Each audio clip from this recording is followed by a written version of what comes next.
Hoy vamos a analizar el libro El patrón Bitcoin de Saifedean Ammous, la alternativa descentralizada a los bancos centrales.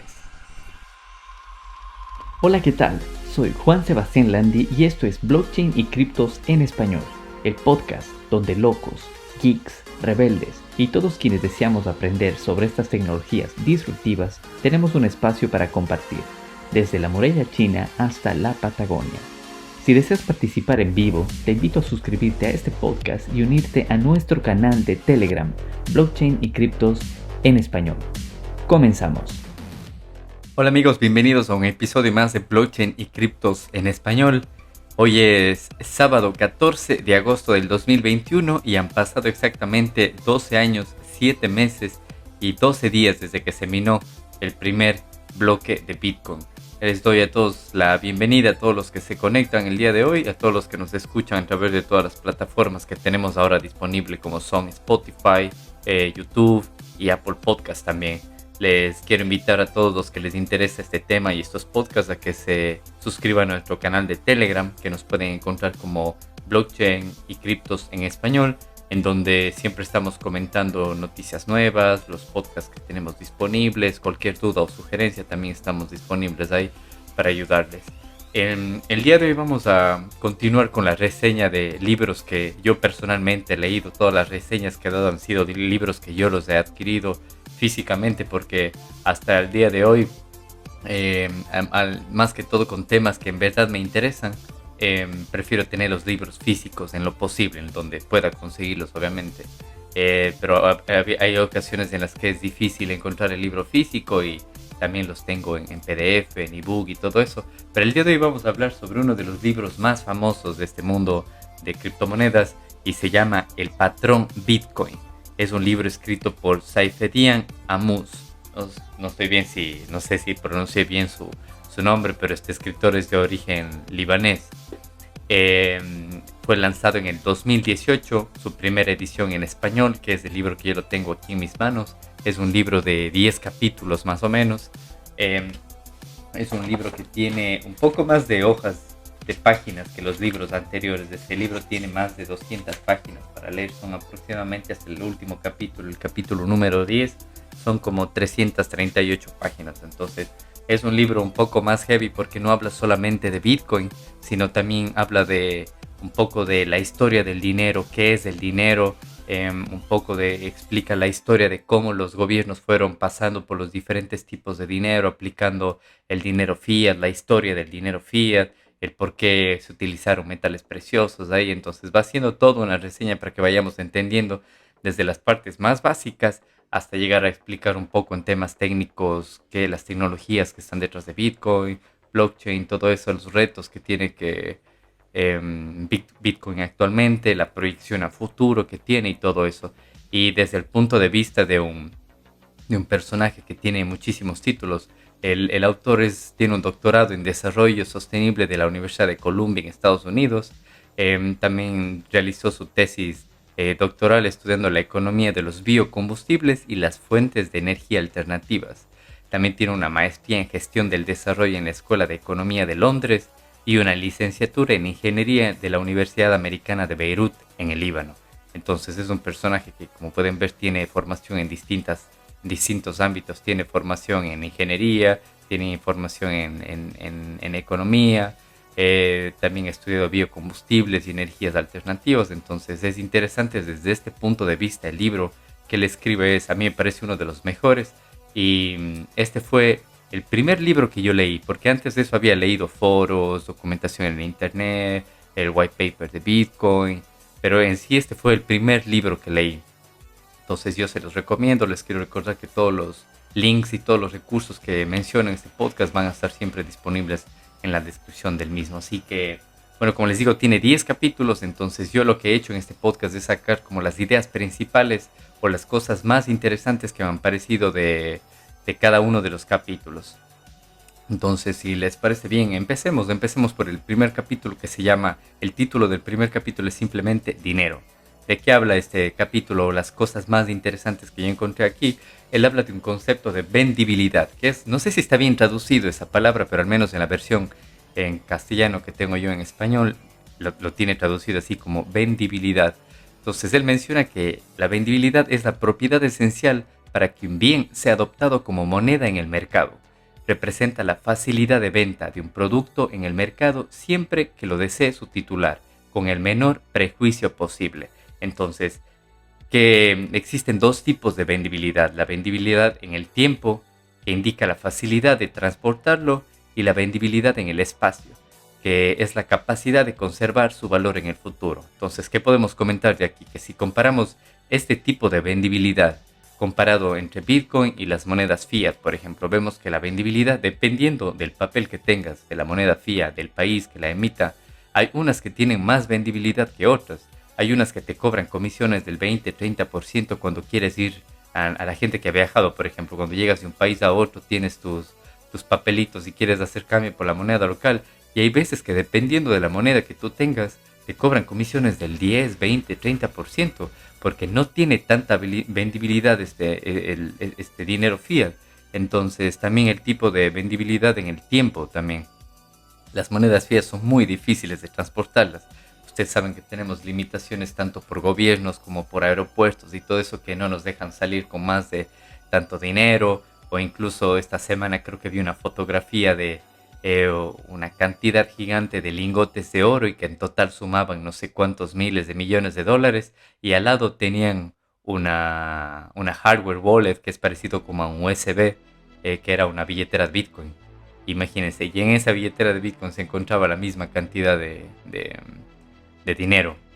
O sea, y es una comparación gigantesca entre la cantidad de espacio que ocupan los lingotes de oro, mientras la comodidad y lo práctico que es llevar simplemente la misma cantidad de dinero en bitcoins en una pequeña memoria.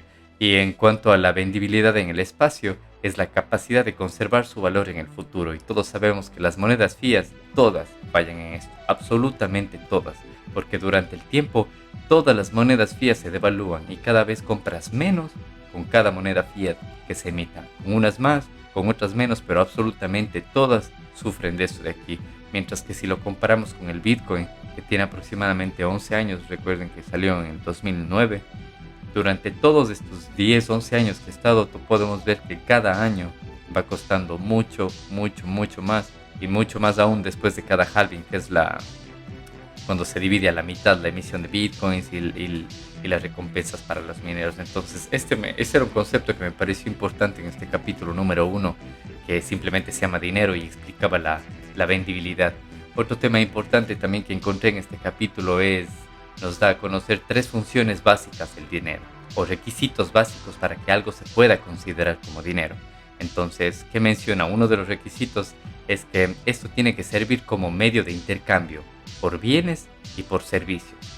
Otra cosa es que debe tener la capacidad de conservar valor en el futuro, es decir, debe servir como una reserva de valor. Y la última es que debe ser una unidad de cuenta en la que todos los precios de productos y servicios se expresen en la misma unidad de cuenta. Entonces, justamente si esto comparamos con el dinero fiat que existe, vemos que el dinero fiat cumple casi las 3, pero por ejemplo, capacidad de conservar valor en el futuro, todas fallan en eso, porque con el tiempo todas se devalúan, mientras que Bitcoin cumple con las 2 primeras y está cumpliendo ahora en ciertas partes de este planeta con la tercera, que es ser unidad de cuenta, como ahora por ejemplo en El Salvador, como ya se reconoce como una moneda oficial de curso. Entonces los vendedores van a estar obligados a poner los precios de sus productos y servicios en Bitcoin, y también van a tener que aceptar Bitcoin. Bueno, y eso ya es tema para otro podcast, de que ellos pueden quedarse con el Bitcoin o pedir que se cambie directamente a dólares, pero vemos que ahí están pasando, es algo posible que se va a hacer con Bitcoin, mientras que si comparas a las monedas fiat, por ejemplo, cumplen 2 de estas, mientras que Bitcoin cumple 2 y está por cumplir la tercera. Y un comentario interesante también de este capítulo, había un párrafo que hablaba del dinero fácil, que hablaba qué es el dinero fácil. Entonces el autor decía que el dinero fácil es cualquier cosa utilizada como reserva de valor, verá incrementada su oferta, y todo aquello de lo que se puede acrecentar la oferta con facilidad destruirá la riqueza de quienes lo hayan utilizado como reserva de valor. ¿Qué significa esto?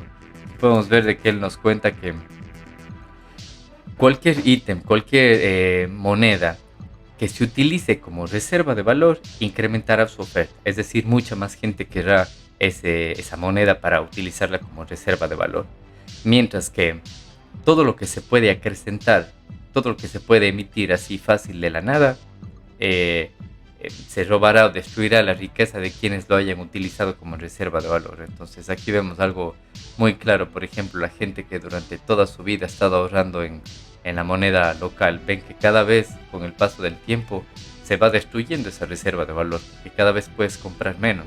Entonces me parecía importante y curioso este título que le daba aquí a la trampa del dinero fácil.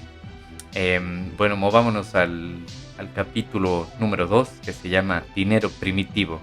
Bueno, les quiero recordar que yo aquí les doy solo un poco de ideas interesantes de estos capítulos, pero en sí, si mal no recuerdo, el capítulo número 2 que hablaba del dinero primitivo cuenta muchísimo de historia, de los objetos que se utilizaban como moneda antes y todo eso.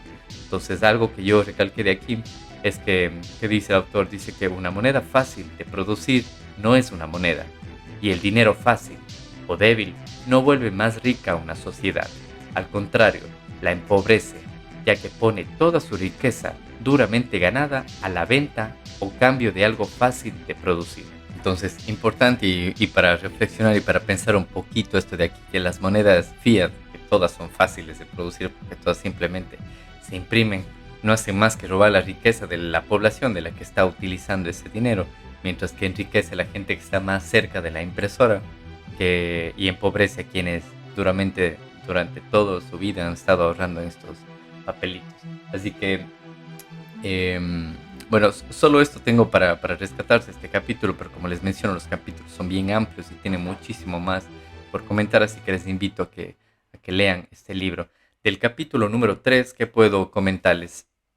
Hay también algunos puntos interesantes que me parecieron curiosos, y uno de ellos decía que la civilización humana prosperó en momentos y lugares donde se adoptó ampliamente una moneda sólida, mientras que, demasiado a menudo, la adopción de una moneda poco sólida coincidió con el declive de la civilización y el colapso social. Entonces, hemos visto ejemplos de esto durante la historia de la humanidad durante muchísimo tiempo, en el tiempo reciente. Por ejemplo, hemos visto cómo en Alemania antes de la Primera Guerra Mundial también se imprimía moneda como nunca y empobreció a la civilización, llevó al colapso de esa civilización también.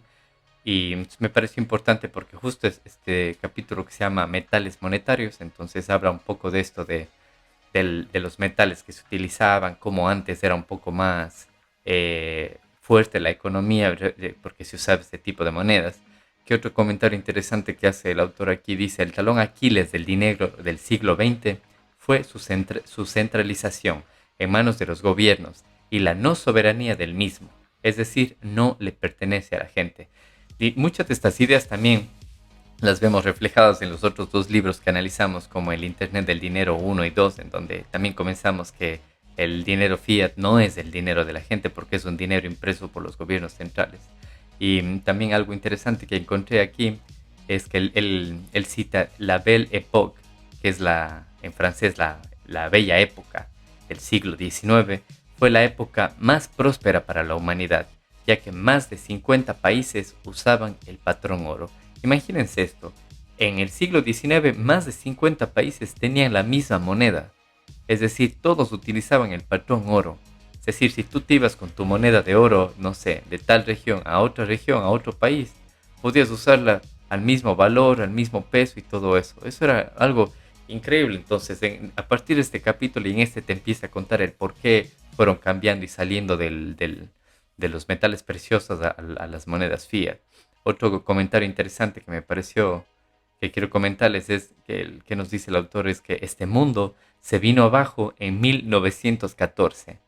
Año en que también se dio el estallido de la Primera Guerra Mundial, año en el que las economías abandonaron el patrón oro y lo sustituyeron por moneda gubernamental poco sólida. Es justamente lo que les comenté. Y por último, la última cita interesante de este capítulo es que nos menciona que solo Suecia y Suiza se mantuvieron neutrales en la guerra, mientras que Alemania, Francia y Austria se unieron para combatir a los aliados. Es decir, solo Suecia y Suiza se mantuvieron neutrales en la guerra, mientras que Alemania, Francia y Austria se unieron para combatir a los aliados. Es y mantuvieron el patrón oro hasta 1930. Imagínense esto. Tal vez se confunda, pero Suecia, por ejemplo, les digo el color de la bandera. Suecia es azul con amarillo y Suiza es roja y con la estrella, perdón, con la cruz blanca en el medio de la bandera. Solamente estos dos países mantuvieron el patrón oro hasta 1930. El resto se empezó a pasar a la emisión de papelitos por parte de los gobiernos centrales. Bueno, del capítulo 4, que se llama Moneda regulada por el gobierno, ¿qué les puedo comentar? Que nos dice aquí que la hiperinflación es un tipo de desastre económico exclusivo del dinero gubernamental. Nunca se dieron casos en economías que operasen con un patrón oro o plata. Completamente, como se dice, como interesante o algo que incluso yo no sabía hasta que lo leí. Que lo de la hiperinflación, que ahora también se está hablando muchísimo por la impresión de dinero que ha habido desde el último año por el tema de la pandemia y todo eso. Esto es simplemente un efecto de las economías con patrones fiat. Esto nunca se había dado con metales preciosos o con economías que tienen como una moneda dura. Entonces me parece muy interesante de este capítulo, también de este capítulo que nos comenta que el dinero gubernamental, cuyo coste de producción tiende a cero, porque imprimir no les cuesta nada, se ha vuelto muy posible para toda una sociedad experimentar la desaparición de todos sus ahorros en forma de dinero en el espacio de meses o incluso semanas. Hemos visto casos de muchos gobiernos donde llegaban a imprimir billetes de millones y millones y después por decisión de un grupo de personas a puerta cerrada, esos billetes dejaban de funcionar y la gente perdía su riqueza. También pasó en la India con las rupees, también que tenían billetes extravagantes ya con decimales muy altos, no con decimales, con decenas de miles muy altos y también el gobierno dejaba de producir estos billetes y la gente perdía su riqueza. Y una cita importante que menciona aquí en el libro de Friedrich Hayek en 1984 dice: no creo que volvamos a tener una buena moneda antes de sacar el tema de manos del gobierno. Es decir, no podemos arrancárselo con violencia. Lo único que podemos hacer es introducir algo de alguna forma taimada e indirecta que el gobierno no puede detener. Entonces, antes de continuar con un comentario sobre esto, ¿quién es Friedrich Hayek? Friedrich Hayek fue un economista, jurista y filósofo austriaco, ganador del Premio Nobel de Economía en 1974. Entonces, lo que nos comenta es que a la fuerza no se va a quitar las monedas fías de los gobiernos, pero lo que sí se puede hacer es introducir algo de forma taimada e indirecta que el gobierno no pueda detener. ¿Y qué es esto? Son las criptomonedas y principalmente es Bitcoin, porque ningún gobierno lo puede detener. Lo hemos comentado en el análisis de los otros dos libros también, que les invito a que los escuchen aquí en los podcasts. Y entonces es un capítulo buenísimo. Ya digo, yo aquí les he sacado solo 3 ideas principales que me parecieron muy interesantes, pero este capítulo tiene muchísimo más de lo que ustedes pueden aprender. Del capítulo número 5, que se llama Dinero y Preferencia Temporal. ¿Qué les puedo comentar de aquí? Justamente leyendo este capítulo es donde aprendí yo qué son las preferencias temporales, porque antes tampoco tenía idea yo, y había escuchado un poco en el mundo cripto mucha gente que hablaba de la dependencia de tu preferencia temporal para hacer incluso temas de trading o para comprar y vender criptomonedas. Entonces el autor aquí nos explica qué es la preferencia temporal alta. Dice que la preferencia temporal alta es satisfacer necesidades inmediatas, necesidades básicas, como hambre, sueño, sexo, etc. Esas son las preferencias temporales altas. Mientras que la preferencia temporal baja es invertir en algo que rendirá más frutos, beneficios en el futuro. Esa es la preferencia temporal baja. Entonces, muy interesante. Ahora ya saben y tienen claro qué son las preferencias temporales. También que nos comenten en este capítulo que una sociedad en la que los individuos dejan a sus hijos más de lo que ellos recibieron de sus padres es una sociedad civilizada. Es decir, una sociedad en la que la vida está mejorando y en la cual la gente vive con el objetivo de hacer que la vida de la siguiente generación sea mejor. Entonces aquí hay muchísimo por comentar y un ejemplo claro que nosotros ahora lo podemos vivir, yo que soy de la generación del milenio, vemos cómo la generación de nuestros padres, los baby boomers y la generación anterior de nuestros abuelos, ellos vivieron el boom de este sistema fiat, entonces ellos fueron los mayores beneficiarios de este sistema, en donde como recién se empezaba a imprimir, el dinero en sí tenía un valor alto, no tenía tanta devaluación, entonces ellos podían dejar, como comenté yo también en episodios anteriores, con que una persona del grupo familiar trabaje, podían tener 10 hijos, la esposa no trabajaba, a veces quedaba en casa y con ese salario se lograba mantener una familia y podían adquirir casas, propiedades, autos y todo eso. Y como vemos cómo eso es cada vez, es completamente imposible ahora en sociedades nuevas para jóvenes de 20, 30 años que puedan normalmente comprarse casas o propiedades y todo eso. Y ni se digan parejas que tienen hijos, o sea, es completamente obligatorio que los dos trabajen porque un solo salario no les puede sostener a los dos. Entonces es algo muy interesante e impactante que leí en este capítulo. También que puedo comentarles de este capítulo es que dice: garantizada la seguridad de sus necesidades básicas y prevenidos de los peligros del entorno, la gente dirige su atención hacia aspectos más profundos de la vida que el bienestar material y la monotonía del trabajo. Por ejemplo, cultivan familias y vínculos sociales, emprenden proyectos culturales, artísticos y literarios, procuran ofrecer contribuciones perdurables a su comunidad y al mundo, etc. Entonces, incluso aquí veo un poco de medio que ya habla del bienestar social, un poco más, no sé si decirlo un tema de política, pero como si no estoy mal, yo lo leí en Noruega también, que tenían algo parecido al buen vivir, tenían ellos otro nombre, pero era parecido a esto, al beneficio social para contribuir a las generaciones, que no se trata simplemente de estar ganando dinero sin beneficio a la sociedad. Entonces se trataba de que, por ejemplo, cuando una sociedad tiene sus necesidades básicas cubiertas, como son educación, empleo y alimentación y salud, el resto del tiempo no tienen que preocuparse en eso de cómo hacer para conseguir un poco de dinero y curar su enfermedad, o cómo conseguir el dinero para pagar la educación, cómo conseguir el dinero para comprar alimentos para sus hijos. Todo ese tiempo que no se usa para tratar de encontrar ese dinero se utiliza para el bienestar social, para invertirlo en el bienestar de la sociedad, en proyectos culturales, artísticos, literarios. Y eso yo que llevo viviendo acá en España se ve muchísimo. Claro que no todos los países son la divina maravilla. Acá, claro que todos tienen sus propios problemas, pero acá la gran mayoría tienen los servicios básicos cubiertos, tienen el salario básico, tienen la educación cubierta gratuita, pública y de calidad, tienen igual en el tema de seguridad social. Entonces la gente, yo lo veo por ejemplo ahora aquí en verano, o sea, la gente aquí sí se da el tiempo de trabajo cuando tiene que trabajar y el resto del tiempo se dedica a cultivar familias, vínculos sociales con sus amigos y todo eso. Entonces esto es importante y me pareció muy recalcable y quería compartir con ustedes. Y por último de este capítulo, algo interesante que también encontré es que decía que fue el dinero sólido en la bella época, en el siglo XIX, el que financió los conciertos de Brandenburgo de Bach, en tanto que el dinero fácil, el dinero fiat de ahora, ha financiado los berreos de Miley Cyrus. Me parecía algo gracioso esto de aquí, que para cerrar el capítulo número 5, entonces, como les comenté en el capítulo anterior, también él habla que la bella época, que en el siglo XIX era cuando más creció el, la humanidad en temas de investigación. Entonces, que fue la mejor época gracias a que teníamos un dinero duro, que eran los metales preciosos.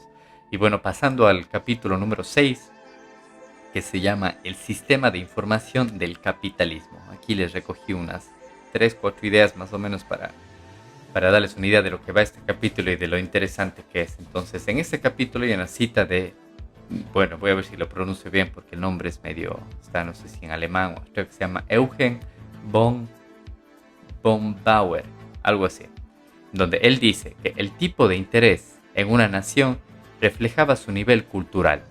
Cuanto mayor es la inteligencia de su población y su fortaleza moral, más ahorran y menor es la tasa de interés. Entonces, ¿quién era este personaje? Fue un economista y político austrohúngaro. De ahí viene su nombre, austrohúngaro, que fue uno de los pioneros en la Escuela Austriaca de Economía. Entonces, a los que les interese este tema, les invito a que vean que hay la Escuela de Economía Austriaca y la Escuela de Economía de Keynes, la escuela keynesiana. Entonces les invito a que vean esto. Y hay otro párrafo recalcable que pude sacar de este capítulo, es que crear nuevos pedacitos de papel y entradas digitales por la falta de ahorro no incrementa por arte de magia la masa de capital físico en una sociedad. Solo devalúa la oferta monetaria existente y distorsiona los precios. Entonces eso es lo que estamos viendo hoy en día. El incremento indiscriminado de dinero, de la impresión de dinero, no incrementa la masa de capital físico en sí. Y lo que está haciendo es devaluar la oferta monetaria existente y distorsionar los precios. Incluso aquí en Europa yo he visto que desde el último año, un poco antes de la pandemia, por ponerles un ejemplo, yo desayuno avena en las mañanas. Entonces yo compraba siempre unos paquetes de avena que creo que son como 500 gramos. Y el año anterior costaba como 60 centavos, más o menos, dependiendo del supermercado al que ibas. El día de hoy esos mismos 500 gramos en un año cuestan cerca de €1. Entonces ahí vemos la distorsión de los precios, cómo los precios han subido. Incluso hay productos que no han variado su precio o han variado muy poco, pero en cambio reducen la cantidad que te venden y lo venden en el mismo empaque. Por ejemplo, si antes, o sea, por ponerle un ejemplo, una crema venía 500 gramos y te valía €1, entonces ahora te viene el mismo empaque, completamente la misma presentación y todo, pero en letras pequeñitas. Ya no te venden la misma cantidad en gramos, digamos, el gramo, si ya te venden 0.8, 0.9, así. O sea, te están vendiendo menos, pero por el mismo precio, que es exactamente lo mismo, que están haciendo que venderte la misma cantidad y subiste el precio. Entonces, es algo que lo estamos viendo en el día de hoy, después de la impresión de dinero que ocurrió desde el último año. Y por último, en este capítulo, un párrafo interesante también que encontré, él menciona que una moneda fuerte, al apartar la cuestión de la oferta de mano del gobierno y de sus propagandistas económicos, forzaría a todos a ser productivos para la sociedad, en vez de buscar enriquecerse mediante la insensatez de la manipulación monetaria. Esto, como les comenté anteriormente, una moneda fuerte incita a la sociedad a ser mucho más productiva para en verdad realizar trabajos y dar como un servicio, un beneficio a la sociedad para tener a cambio esta moneda. Mientras que con el sistema fiat, los que están más cerca de la impresora son los que se benefician. Entonces, importante y curioso esto de aquí, como último párrafo del capítulo 6. Así que igualmente les invito, porque el capítulo 6 tiene muchísimo más por aprender. Y antes de continuar, quería invitarles a todos los que les parece interesante este podcast, que nos sigan en nuestro canal de Telegram, que se llama Blockchain y Criptos en Español. También les invito a que nos escuchen por nuestras plataformas, por Spotify, por YouTube, y también ahora estamos disponibles en Apple Podcasts. Así que bueno, continuando con el capítulo número 7, que se llama Dinero sólido y libertad individual. Uno de los párrafos importantes, curiosos que encontré ahí, que nos dice que cuando la alternativa a gastar dinero es ver cómo los ahorros van perdiendo valor con el tiempo, resulta mejor disfrutar gastándolo antes de que ese dinero pierda su valor. Y bueno, hemos visto, esto va incluso aplicado a las nuevas generaciones, que cada vez vemos que el dinero que tenemos compra menos. Y el incremento de los salarios en los últimos años ha sido mínimo o nulo comparado al nivel de devaluación de las monedas.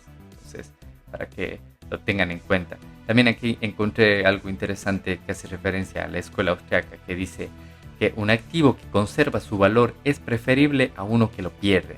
Y los ahorradores que quieran elegir un medio de cambio se sentirán atraídos por activos que mantengan el valor a lo largo del tiempo como activos monetarios. Esto importante, imagínense, esto es de la escuela austriaca de hace años y tiene tantísimo sentido que ahora, por ejemplo, si lo comparamos con las monedas fiat, ninguna de ellas mantiene su valor, y lo que está manteniendo su valor durante el tiempo, durante los últimos 10, 11 años, las criptomonedas y especialmente Bitcoin. Otro párrafo interesante que encontré aquí es que las sociedades con una divisa con un valor estable desarrollan, por lo general, una menor preferencia temporal y aprenden a ahorrar y a pensar en el futuro, mientras que las sociedades con una elevada inflación y una economía que va devaluándose desarrollarán una alta preferencia temporal, ya que la gente pierde de vista la importancia de ahorrar y se concentra en el disfrute inmediato. Muy cierto lo que dice, y parecido a otros párrafos también de capítulos anteriores. Continúo con otro cita importante también que él dice que el mundo académico es otro buen ejemplo. Imagínense, aquí ya se mete un poco hasta en educación, en el tema de educación. ¿Qué dice respecto al mundo académico? Dice, ya que en el mundo académico los estudiantes pagan cada vez más tasas desorbitadas para entrar en universidades, solo para que les enseñen profesores que emplean muy poco tiempo y esfuerzo a instruirlos y orientarlos. En un mercado libre, los profesores universitarios tendrían que aportar valor enseñando o escribiendo cosas que la gente en realidad lea y de cuya lectura se saque provecho. Entonces aquí ustedes pueden sacar sus propias opiniones. Hay instituciones educativas, universidades que vemos cada vez más cuesta mucho más la educación para los que no tengan acceso a educación pública y gratuita, pero incluso en la educación pública también se ve esto de que hay muchos profesores que simplemente dan clase porque les toca dar, pero en sí no aportan como ese valor extra, ese valor que necesitan los estudiantes o la sociedad escribiendo artículos, algo que saque provecho a la sociedad. Entonces, ustedes pueden sacar sus propias conclusiones de este capítulo número 7 que se llama Dinero sólido y libertad individual. Pasando al capítulo número 8, aquí ya nos vamos metiendo un poco más ya en el tema de criptomonedas y un poco en el tema de Bitcoin desde el capítulo número 8, pero como ven desde el capítulo 1 hasta el 7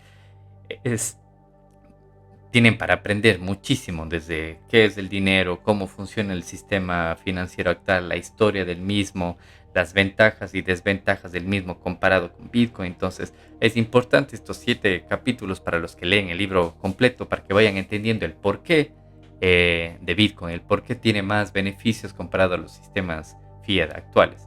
Entonces en el capítulo número 8 que se llama Dinero Digital, uno de los párrafos importantes que encontré es que cuenta las tecnologías que utiliza Bitcoin, como lo hace, no recuerdo si fue en el libro 1 o 2 de Internet del Dinero, en el que también contaba todas las tecnologías detrás de Bitcoin, pero bueno, aquí nos cuenta igual que es una red de persona a persona P2P sin ningún punto de falla, utiliza funciones de resumen hash, que son las funciones hash, las firmas digitales y el proof of work, la prueba de trabajo. Que más nos comenta aquí que Bitcoin es el dinero más sólido jamás inventado. El incremento de su valor no puede aumentar su oferta, solo puede hacer la red más segura e inmune a los ataques. Como saben, lleva 11 años funcionando. Todos los gobiernos han querido tumbar la red, todos los hackers han querido destruirla, pero no se puede, o sea, es prácticamente imposible. Técnicamente es posible, pero ya vamos a llegar un poco en los siguientes capítulos a explicar de lo complicado que es hacer esto.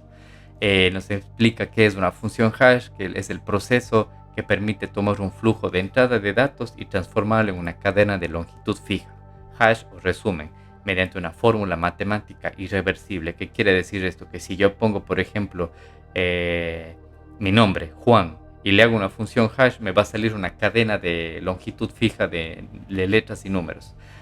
Y si vuelvo a poner Juan nuevamente va a salir la misma cadena, mientras que si ahora pongo Juan con tilde en la A, me va a salir una función hash completamente diferente. Eso es más o menos explicándoles un poco cómo es una función hash.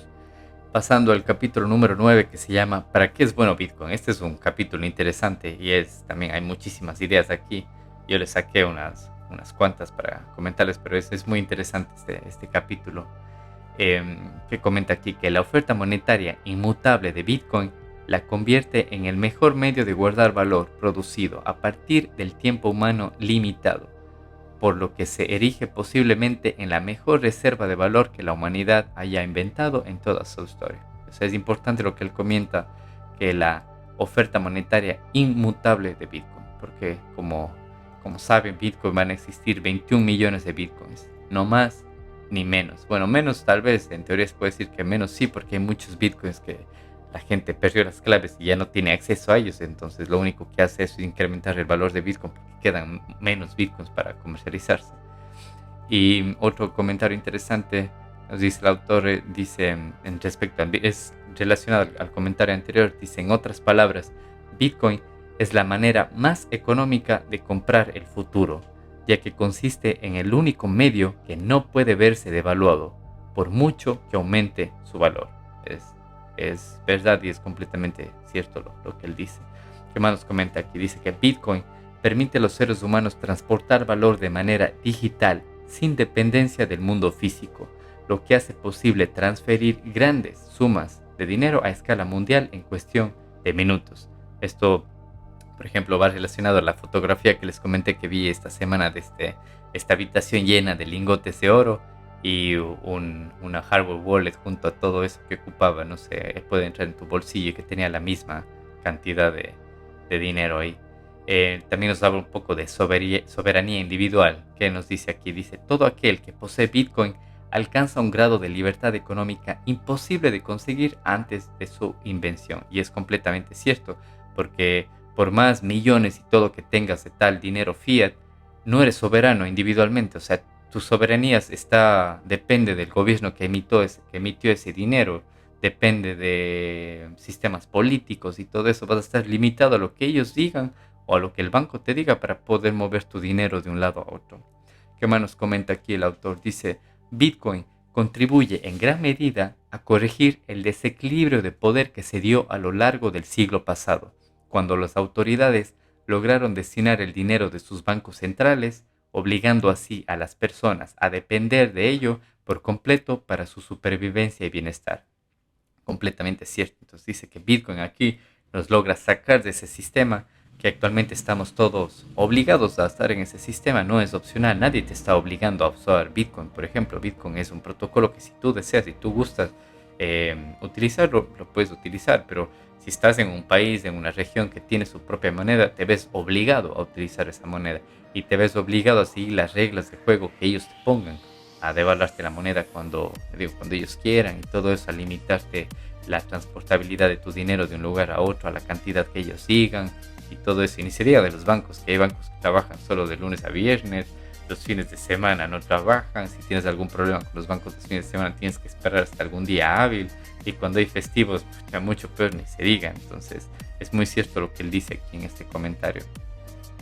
¿Qué más puedo comentar de este capítulo? Algo interesante también decía, habla de las ventajas de Bitcoin. Por ejemplo, dice, las verdaderas ventajas de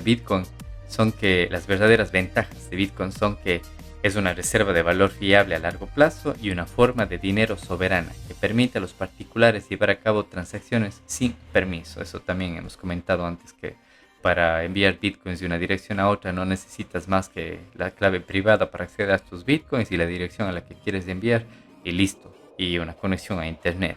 Nada más, no necesitas una clave de acceso por parte de tu banco, o código SWIFT, o pedirle permiso al gobierno, que también pasa en algunos gobiernos que si quieres enviar más de tal cantidad tienes que sacar documentación y mostrar de dónde viene el dinero y todo ese tipo de cosas. Y para terminar, un comentario importante de este capítulo que nos dice que los usos principales de Bitcoin en el futuro inmediato derivarán de dichas ventajas competitivas y no de su capacidad para ofrecer transacciones ubicuas o bajo coste.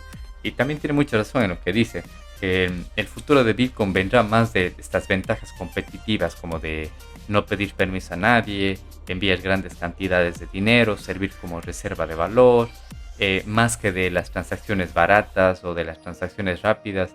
Y esto hablando en la red principal de Bitcoin, porque si utilizas la red secundaria como Lightning, puedes hacer incluso esto a costos bajísimos o prácticamente nulos. Y pasando al último capítulo, al capítulo número 10, que se llama Cuestiones sobre Bitcoin, que aquí hay muchas cosas mezcladas, ya es como preguntas y respuestas de los libros anteriores que analizamos. Entonces aquí también saqué un poco de ideas, pero hay muchísimo por leer aquí, en donde algo interesante que me pareció para compartir con ustedes es un comentario que dice que en enero de 2017, imagínense, esto es hace 4 años, la capacidad de procesamiento tras la red de Bitcoin equivalía a la de 2 billones de portátiles, no millones, billones de portátiles. Es más de 2 millones de veces mayor que la capacidad de procesamiento del superordenador más potente del mundo, y más de 200.000 veces mayor que los 500 mejores superordenadores del mundo sumados. Imagínense, esa capacidad de procesamiento tenía Bitcoin en el 2017, eso es hace 4 años. Es decir, que el día de hoy esa capacidad de procesamiento se ve muchísimo más superada. Entonces, A eso es a lo que les contaba, que es prácticamente imposible darle de baja a la red de Bitcoin. Lo vimos también en noticias anteriores. Recuerdo que hace 3 capítulos hablamos de noticias que habían pasado en las 2 últimas semanas y vimos cómo muchos mineros, que la mayor cantidad de mineros de Bitcoin estaban en China y cómo muchos de ellos se desconectaron para mudarse a otros países por las restricciones que les pone China. Y aún así, con la mayoría de los mineros desconectándose, vimos cómo la red siguió funcionando. Y fue cuestión de un par de días o un par de semanas que se volvieron a conectar y la red siguió funcionando sin ningún problema. Entonces,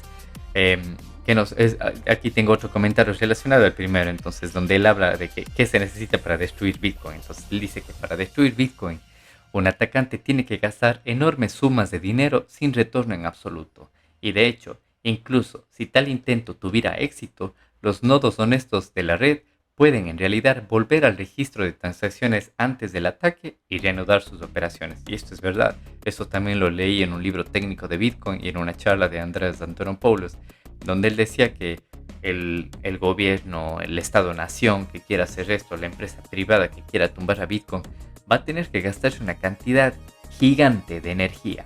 Y la energía significa dinero. Y solamente para por un poco tiempo crear como una red alterna de Bitcoin. Pero mientras tanto, los nodos honestos se mantengan en la red y vuelvan al registro de transacciones iniciales, la red va a seguir funcionando. Entonces habrá sido un gasto de energía, de tiempo y de dinero en vano por parte del atacante, porque a la final no va a lograr nada. O sea, lo hubiera logrado en sus primeros años de Bitcoin, pero el día de hoy es prácticamente imposible realizar un ataque a la red de Bitcoin. ¿Qué les puedo comentar aquí? También algo interesante, dice limitaciones en cuanto a la red de Bitcoin. Dice que los actuales bloques de Bitcoin son de 1 megabyte y son capaces de procesar un máximo de 4 transacciones por segundo. Imagínense esto, 4 transacciones por segundo. Estos son 350.000 transacciones por día o alrededor de 120 millones de transacciones por año. O sea, estamos hablando de transacciones en la red principal de Bitcoin. Mientras que si lo comparamos con Visa y Mastercard, ellos pueden procesar unas 3.200 operaciones por segundo. Imagínense, de 4 contra 3.200 y 100.800 millones de transacciones al año. O sea, es brutal la cantidad de transacciones que puede hacer Visa y Mastercard. Y esto yo vi también en muchos medios cuando atacaban a Bitcoin, que no sirve porque es lento y todo eso. Pero, o sea, eso es si utilizas la red principal. Pero si utilizas la red de pagos Lightning, como se utiliza en muchos locales a nivel mundial, ya les digo, esto es inmediato. Las transacciones demoran un segundo o menos y las comisiones son nulas o prácticamente cero, las transacciones que se hacen ahí. Y para finalizar este capítulo, uno de los últimos comentarios de él dice que el único modo en que se puede detener una tecnología no es prohibiéndola, sino inventando un sustituto mejor u obviando la necesidad de su uso.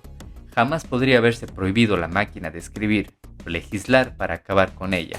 Fue el auge del ordenador personal lo que la hizo desaparecer. Y es muy cierto esto de aquí.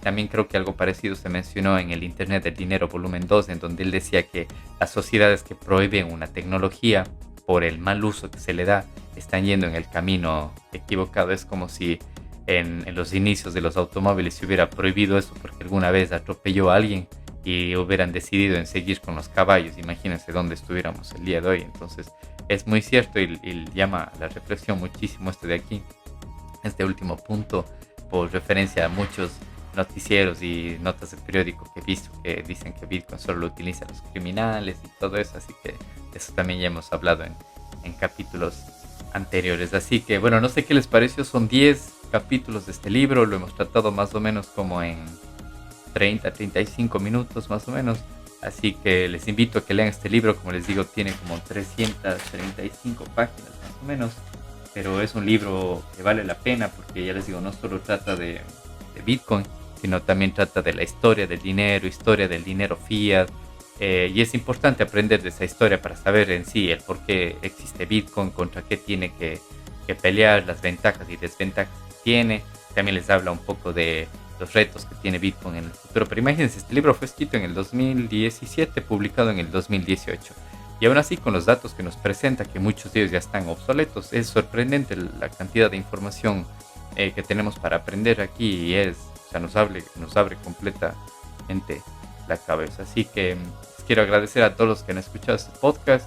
Y si les pareció interesante o si creen que a alguien le puede interesar este podcast, por favor, compártalo, inviten a más gente a que se una a nuestro canal de Telegram, que nos pueden encontrar como Blockchain y Criptos en español. Y cualquier duda que tengan, no duden en escribirnos a nuestro canal de Telegram o a través de nuestro canal de YouTube también, o dejarnos un comentario en Apple Podcast. También les invito a que nos dejen un comentario.